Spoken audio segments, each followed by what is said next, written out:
Hello guys! How to remove lens guard Insta360 guys by using sinulid guys. Syempre kailangan natin yung stand. Papatayuin natin para hindi maugaw. Kaya dito tayo guys masisimula sa back cam ng Instacam. Ayan guys, gagamitan siya ng triangle. Yung kasama na yan sa set guys pag bibili kayo ng lens guard. Ayan sa front naman tayo guys, ganyan lang.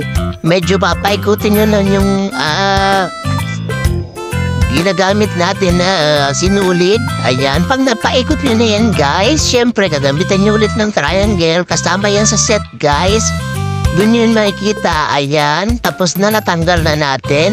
Kuha kayo guys na wipes. Syempre lilinisan natin siya. Kasi papalitan natin guys yung lens. Kasi medyo nagasgas na siya.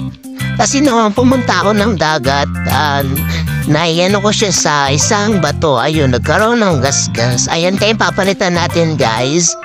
Kaya guys, pag meron kayong Insta, you need to careful the lens. Lagyan nyo guys ng cover. Ayan guys, lagyan natin inis.